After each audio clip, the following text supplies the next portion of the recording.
இயேசு கிறிஸ்துவில் பிரியமானவர்களே, இது நாம் சிந்திக்க இருக்கக்கூடிய பகுதியை பார்த்தோம் என்றால் மத்தேயு நற்செய்தி 7வது அதிகாரம் 24வது வசனத்திலிருந்து நாம் பார்க்கிறோம். அதற்கு தலைப்பு இருவகை அடித்தளங்கள் என்று ஆண்டவர் பின்பற்றுகிறார்.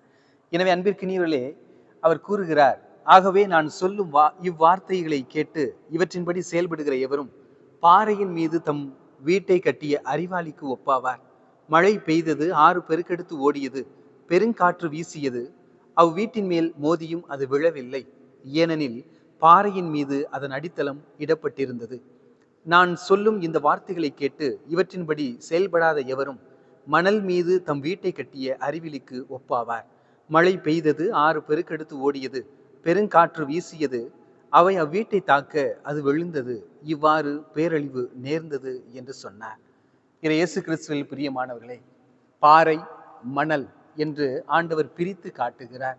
நம்முடைய நம்பிக்கை பாறையாக இருக்கிறதா இல்லை மணலாக இருக்கிறதா? பாறை என்றால் எவ்வளவு காற்றடித்தாலும் அசையாது. ஆனால் மணல் என்பது காற்றடித்தால், மழை பெய்தால், பெரும் வெள்ளம் வந்தால் ஒரு இடத்திலிருந்து இன்னொரு இடத்திற்கு மாறக்கூடியது. நம்முடைய நம்பிக்கையை பாறையாக நிலைநிறுத்த ஆண்டவர் அழைப்பு விடுகிறார், மணலாக அல்ல.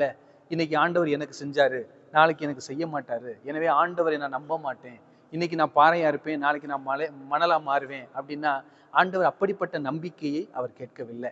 இன்னைக்கு ஒவ்வொருத்தருமே வீடு கட்டும் போது அடித்தளம் யாராக இருக்கிறார்கள்?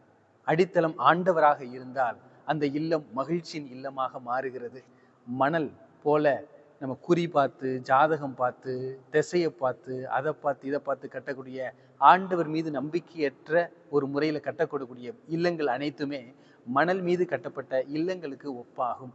அனைத்து சோசியங்களையும் பார்த்துட்டு நான் ஆண்டவர் தான் நம்புறேன் அப்படின்னு சொல்லிட்டு சொல்றது அல்ல. பல பேர் என்ன பண்ணுவாங்க, பத்திரிக்கை அடிக்கிறதுக்கு முன்னாடி மகனுக்கும் மணப்பெண்ணுக்கும் பொருத்தம் பார்க்கறது, நல்ல நேரம் பார்க்கறது, இவங்க நல்லா இருப்பாங்களா, இவங்க ஜாதகம் எப்படி, அவங்க ஜாதகம் எப்படின்னு பார்த்துறது. பார்த்து முடிச்சுட்டு பத்திரிக்கை அடிக்க போகும்போது மேலே கடவுள் இணைத்ததை மனிதன் பிரிக்காது இருக்கட்டும் சொல்லிட்டு ஒரு மணல் மீது நம்முடைய நம்பிக்கையை அடித்தளம் விடுவது. அன்பிற்கு இனியவர்களே, நாம் சற்று ஆழமாக சிந்தித்து பார்க்க வேண்டும். ஒரு வீடு கட்டுவது என்பது ஆண்டவர் தான் கட்டுகிறார், ஆண்டவர் தான் கட்ட அனுமதிக்கிறார் என்ற நம்பிக்கையில் நாம் இருக்க வேண்டும்.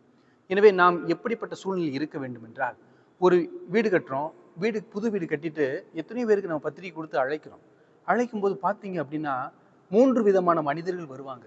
முதல் வகையினர் பொறாமை குணத்தோடு வருவாங்க. 2வது வகை மனிதனினர் இவன் எப்படித்தான் கட்டியிருக்கான்னு பார்க்கலாம்னு வருவாங்க. 3வது வகை மனிதர் ஆசீர்வாதம் கொடுப்பதற்காக வருவார்கள். எனவே இதை நாம் அடித்தளம் கொண்டு விட வேண்டும். எனவே நாம் பொறாமை கண் கொண்டும் இவன் எப்படித்தான் கட்டியிருக்கலாம்னு ஒரு அகந்தை உள்ளத்தோடும் வரக்கூடிய மனிதருடைய ஆசீர்வாதம் நமக்கு ஒருபோதும் வராது. ஆனால் ஆண்டவர் மீது நம்பிக்கை வைத்திருக்கும் போது ஆண்டவருடைய ஆசீர்வாதம் அனைத்தையுமே தகர்த்து விடும். இதில் என்ன கண்டுபிடிக்க வேண்டும் என்றால், இந்த பொறாமைப்படக்கூடியது, போட்டிப்படக்கூடிய ஒவ்வொருவரும் மணல் மீது தன்னுடைய நம்பிக்கையை வைத்திருக்கிறார்கள். ஆனால் நாம் இறுதி வரை உறுதியாக இருந்தோம் என்றால் ஆண்டவர் மீது நம்முடைய நம்பிக்கை வைத்திருக்கிறோம் என்பதுதான் பொருள். அழகாக ஒரு அறிவியல் ஆராய்ச்சியாளர்கள் சொல்லக்கூடிய ஒரு உண்மை நிகழ்வு தான், கண்டம் விட்டு கண்டம் தாண்டக்கூடிய, கடல் தாண்டி வரக்கூடிய வெளிநாட்டு பறவைகளை பார்த்திருப்போம். இடையில மரம் கிடையாது, இடையில மலையும் கிடையாது. அப்ப எப்படி ஒரு இடத்திலிருந்து இன்னொரு இடத்திற்கு அந்த பறவைகள் இடம் மாறுகிறது, கடலை எப்படி தாண்டி வருகிறது என்று நாம் பல நேரங்களில் கேள்வி எழுப்பியிருப்போம். அவை என்ன செய்கிறது என்றால், தன்னுடைய பயணத்திற்கு முன்பாகவே காடுகளுக்கு சென்று தன்னுடைய எடையை தாங்கக்கூடிய அளவிற்கு ஒரு குச்சியை தேர்ந்தெடுத்து கொள்ளுமா. எடுத்துட்டு வந்து கடல்ல போட்டு அது மேல ஏறி நிற்கும்.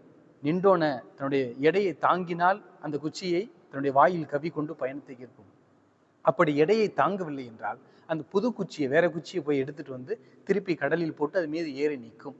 இவ்வாறாக ஒரு கூட்டமான ஒரு பறவைகள் இப்படி தேர்ந்து எடுத்தது என்றால் உடனடியாக தங்களுடைய பயணத்தை தொடங்கும். அந்த பறவைகள் தன்னுடைய வாயிலே அந்த குச்சியை கவ்விக்கொள்ளும். பயணத்தை தொடங்கும் போது சிறிது தூரம் கழித்து களைப்பாக இருந்தது என்றால் தலைமை பறவையானது ஒரு ஓசை எழுப்பும். அந்த ஓசையை கேட்டு அனைத்து பறவைகளும் குச்சியை கீழே போட்டு அந்த குச்சியின் மீது அந்த கடலில் விழுகும். கடல் மீது சற்று ஓய்வு எடுப்பார்கள்.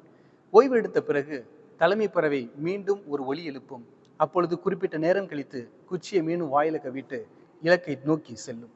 என அன்பிற்கு இனியவர்களே, இறுதியாக அவை இப்படி ஒரு இலக்கை அடைந்த பிறகு அந்த குச்சியை தான் முதலாக அடித்தளம் விட்டு அந்த கூட்டை கட்டி தங்களுடைய இல்லறத்தை முதலில் தொடங்குகிறார்கள். ஒரு குச்சியை நம்பி ஒரு பறவை பயணம் செய்கிறது என்றால், ஆண்டவரை நம்பி நாம் பயணம் செய்ய ஏன் மறக்கிறோம்? ஆண்டவர் தான் நம்முடைய நம்பிக்கையின் அடித்தளம். ஆண்டவர் தான் நம்முடைய பாறையாக இருக்க வேண்டும். பறவைகள் தங்களை காத்து வந்த அந்த குச்சிக்கு அவை நன்றி சொல்கிறது என்றால், இந்த உலகத்தில் நாம் அனைத்தையும் எதிர்கொள்ள, அனைத்து வகையான துன்பங்களையும், துயரங்களையும், துரோகங்களையும் எதிர்கொள்ள நமக்கு உதவிய ஆண்டவரை ஏன் நாம் அடித்தளமிட மறந்து விடுகிறோம் என்று சிந்தித்து பார்ப்போம். இன்று துன்பமா, துயரமா, அனைத்திற்கும் காரணம் நாம் ஆண்டவரை அடித்தளமாக கொண்டு இல்லை என்பதுதான் பொருள். எனவே பாறையின் மீது நம்ம வீட்டை கட்டிட்டோம் அப்படின்னா எவ்வளவு காத்து வந்தாலும் அதை அசைக்க முடியாது. அதே போலதான் நம்மளுடைய நம்பிக்கையும் ஆண்டவராக இருந்து விட்டால், யார் எவர் என்ன செய்தாலும் என்ன சொன்னாலும் நாம் அசைய மாட்டோம், அசரவும் மாட்டோம். நாம் உறுதியாக தெளிவாக இருப்போம். அதுதான் பாறையின் மீது கட்டப்பட்ட இல்லம். எனவே அன்பிற்கு இனியவர்களே, நாம் ஒவ்வொருவரும் பாறையில் கட்டப்பட்டு அதன் மீது அடித்தளத்தை இட்டிருக்கிறோமா, இல்லை மணல் மீது நம்முடைய அடித்தளத்தை இட்டிருக்கிறோமா என்று சிந்தித்து பார்ப்போம். எனவே எந்த அடித்தளத்தில் நாம் இருக்கிறோம்? பாறையிலா, மணலிலா? சற்று ஆழமாக சிந்தித்து பார்ப்போம். மணலில் என்றால் மனம் மாறுவோம். பாறையில் வீட்டை கட்ட, நம்முடைய நம்பிக்கை என்ற ஆலயத்தை கட்ட, உணர்வை கட்ட ஆண்டவரை மீது கரம் பிடிப்போம். ஆண்டவர் மீது நம்பிக்கையை செலுத்துவோம். ஆமென்.